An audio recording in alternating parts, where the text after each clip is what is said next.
gustaría dedicar unos segundos a presentaros el que es mi último trabajo. Es una novela negra, la sexta que publico, que en este caso se titula La venganza de los olvidados. Y bueno, a diferencia de las novelas anteriores, en este caso el protagonismo no recae en nuestro reportero favorito, Martina Lustiza, sino que hay una educadora social que es quien asume ese papel protagonista y nos traslada a Bilbao y a la margen izquierda de la ría del Nervión, que es donde transcurre esta historia.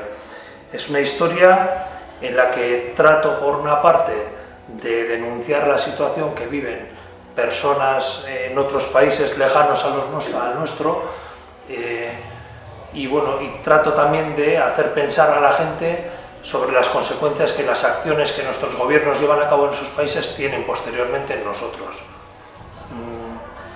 Muchas veces acudimos a otros lugares del mundo, como puede ser Irak, a buscar armas de destrucción masiva que no existen y en realidad lo que nos importa es el petróleo. Acudimos a Libia a derrocar a un dictador como es Gaddafi, cuando en realidad la situación en Libia es bastante peor ahora de lo que podía ser antes y en realidad lo que nos interesa es el gas.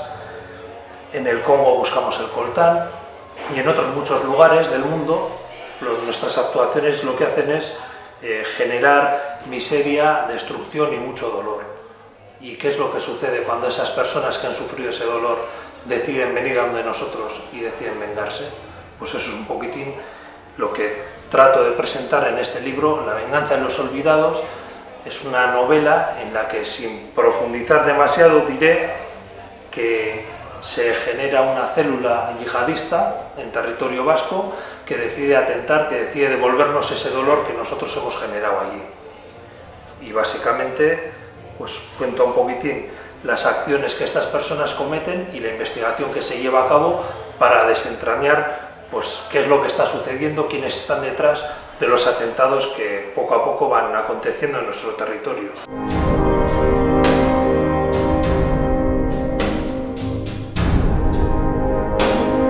Intentando meterme en lo que sería la cabeza de un posible yihadista, pues se me plantean algunos objetivos que causarían un gran daño y yo creo que un caos considerable en Vizcaya y en la economía del territorio, y es lo que reflejo en esta novela.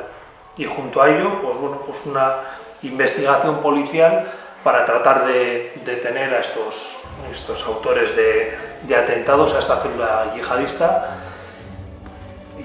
y sobre todo lo que busco es entretener a la gente con la lectura, pero al mismo tiempo hacer pensar también, hacer reflexionar sobre qué es lo que estamos haciendo, nuestro papel en el mundo.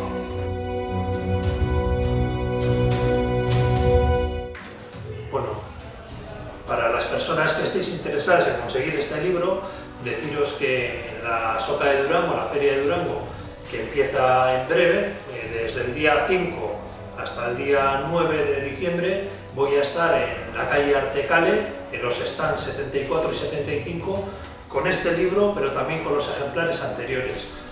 Este es un año diferente a los anteriores para mí, porque, por un lado, reedito el primer libro que publiqué, Bajo la sotana, se han vendido todos los ejemplares de la primera edición y volvemos a sacarlo. Por primera vez vamos a tener la posibilidad de leer en euskera la novela Bajo la sotana, a la que hemos cambiado el título y hemos puesto Isilpeko sekretuak, Sotanapekoak. Y al mismo tiempo, Sueños ahogados, que salió publicado en mayo, se publica en euskera bajo el título de Ametsitoak. Las dos traducciones las ha realizado Enrico González y creo que han quedado dos libros que merecen mucho la pena leer.